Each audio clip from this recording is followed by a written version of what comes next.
রয়েছে ঝা ছকচকে স্কুল, চালু রয়েছে মিড ডে মিল ব্যবস্থাও, কিন্তু ওই পর্যন্তই। পঠন পাঠনের কোনো বালাই নেই, কারণ স্কুলে রয়েছেন মাত্র একজন শিক্ষক। তার একার পক্ষে স্কুলের অফিসিয়ালি কাজ সামলে সমস্ত ক্লাস নেওয়া অসম্ভব।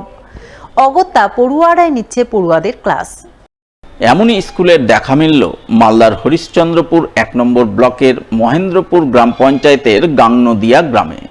সেই গ্রামেই রয়েছে গাংনদিয়া বাংরুয়া MSK অর্থাৎ মাধ্যমিক শিশু শিক্ষা কেন্দ্র। সেখানে বর্তমানে 5ম থেকে 8ম শ্রেণী পর্যন্ত ক্লাস চালু রয়েছে, অথচ 4টি ক্লাসের জন্য রয়েছেন একজন মাত্র শিক্ষক, যিনি প্রধান শিক্ষকও বটে। তাই তাকেই স্কুলের মিড ডে মিল ব্যবস্থা থেকে শুরু করে অফিসিয়ালি কাজ সমস্ত কিছুই দেখতে হয়। তাই তার একার পক্ষে স্কুল চালানো কার্যত অসম্ভব হয়ে পড়েছে। ফলে পড়ুয়ারা নিয়মিত স্কুলে আসলেও ক্লাস হয় না। হলেও প্রধান শিক্ষকের একার পক্ষে 4টি শ্রেণীর সমস্ত ক্লাস নেওয়া অসম্ভব। তাই পড়ুয়ারাই নিচ্ছে পড়ুয়াদের ক্লাস। শুনতে অবাক লাগলেও বাস্তবে এমনটাই ঘটে চলেছে গাংনদিয়া বাংরুয়া মাধ্যমিক শিশু শিক্ষা কেন্দ্রে।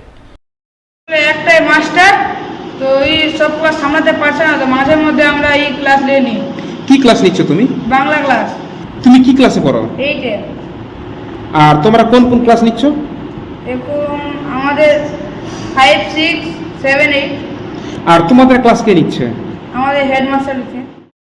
গাংনদিয়া বাংরুয়া মাধ্যমিক শিশু শিক্ষা কেন্দ্রে মাত্র একজন শিক্ষক থাকায় পঠন পাঠনের কোনো বালাই নেই। ফলে ধীরে ধীরে কমছে পড়ুয়াদের উপস্থিতির হার। অভিভাবকদের বক্তব্য, তারা দিন দরিদ্র মানুষ, দিন মজুরি করে ছেলে মেয়েদের লেখাপড়া করাচ্ছেন, কিন্তু স্কুলে পড়াশোনা হচ্ছে না।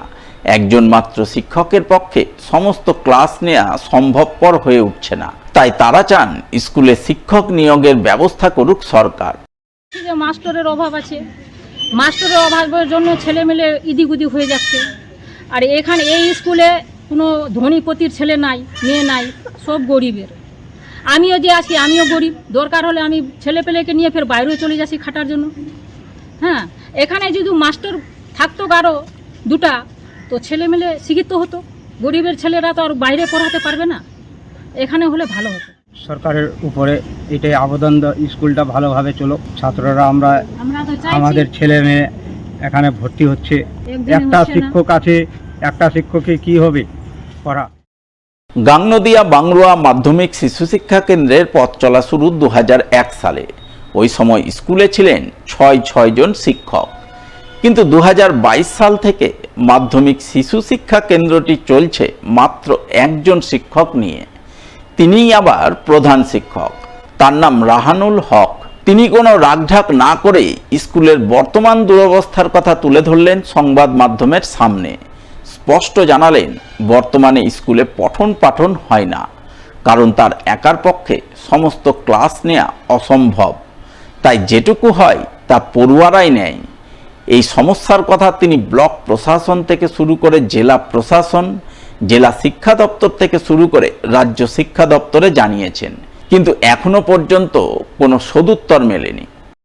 ভর্তির সময় যখন আসে, ভর্তির সময় মানে ডিসেম্বর জানুয়ারি থেকে, তখন একা মানুষ ডোর টু ডোর গিয়ে ছাত্র কালেকশন করি। আর কোনো ছাত্রের গার্জেনরা ভর্তি করতে চায়, কোনো ছাত্ররা ভর্তি করতে চায় না, যেহেতু একটাই টিচার। তবুও চেষ্টা করে ছাত্রগুলো ভর্তি করি। বর্তমানে আমার স্কুলে 81 জন ছাত্র এনরোলমেন্ট আছে। মোটামুটি 35-30 জন করে রেগুলার আসে। কিন্তু আসলে কী হবে, ছাত্র তো ক্লাস হয় না। আমাকে ব্লকে, SI অফিসে, মিড ডে মিলের বিভিন্ন হিসাবপত্র এগুলো করতেই তো সময়টা চলে যায়। তবুও ছাত্রদের উপর ভার দিয়ে যা টুকটাক পড়াশোনা হয় ওটাই। রাজ্য জুড়ে যখন উন্নয়নের জোয়ার বইছে, ঠিক তখনই বিদ্যুৎহীন গ্রামের দেখা মিলল মালদায়। তাও আবার মালদা শহর থেকে মাত্র কয়েক কিলোমিটার দূরের এক গ্রামে, যেখানে 19টি পরিবার গত 10 বছর ধরে দিন গুজরান করছেন অন্ধকারের মধ্যে। বিদ্যুৎহীন সেই গ্রামের নাম কাজলদিঘি বাগানপাড়া, যা ইংরেজবাজার ব্লকের কোতোয়ালি গ্রাম পঞ্চায়েতের অধীনস্থ। জানা গেছে কাজলদিঘি বাগানপাড়ায় গত 10 বছর ধরে 19টি পরিবার বিদ্যুৎহীন অবস্থায় রয়েছে। গ্রামে বিদ্যুতের পোল পড়লেও এখনো পর্যন্ত সেই পোলে তার পড়েনি, ফলে এখনো বিদ্যুৎহীন অবস্থায় রয়েছে গোটা গ্রাম, যার দরুন রাত নামলেই ঘুটঘুটে অন্ধকার নেমে আসে গোটা গ্রামে। অন্ধকার দূর করতে বাড়ি বাড়ি জ্বলে ওঠে কুপি, হ্যারিকেন কিংবা মোমবাতি। সেই আলোতেই ছাত্রছাত্রীরা পড়াশোনা করতে বাধ্য হয়, ফলে গ্রামবাসীদের সমস্যার শেষ নেই। বিশেষ করে প্রচণ্ড গরমের মধ্যে তাদের ভোগান্তি ওঠে চরমে। আমাদের গ্রামের নাম হচ্ছে কাজলদিঘি বাগানপাড়া। আমরা 10 বছর থেকে এখানে বসবাস করছি। এখানে কোনো লাইন নাই, অন্ধকারে বাচ্চারা পড়াশোনা করে, আর কোনো লাইনের কোনো ব্যবস্থাই হচ্ছে না। লাইনের জন্য টাকাও জমা দিয়েছি, অনেকবার গেছি লাইনের অফিসে, তবুও কোনো হচ্ছে না, কাজ হচ্ছে না। কিন্তু এখন অবধি লাইন আসেনি। আমরা খুব কষ্টে অন্ধকারে থাকছি। কুপির আলো জ্বলিয়ে বাচ্চাদেরকে পড়াশোনা করাই, চোখেও ঠিক মতো দেখতে পাই না, পড়াশোনা ঠিক মতো হয় না। আমাদের লাইনটা হতে গেলে খুব ভালো হতো, খুব কষ্ট হচ্ছে।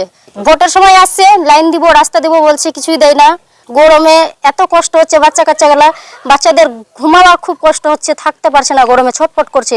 হ্যাঁ, খুব কষ্ট হচ্ছে। আমাদের যদি মুখ্যমন্ত্রী যদি একটু সাহায্য করতো লাইনের জন্য, তো খুব ভালো হতো। আমাদের লাইনের খুব দরকার।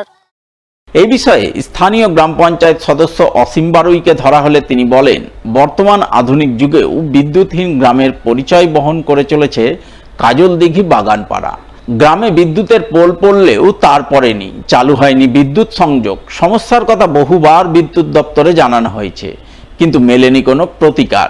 এই অবস্থা চলতে থাকলে আগামী দিনে আন্দোলনে নামতে বাধ্য হবেন গ্রামবাসীরা।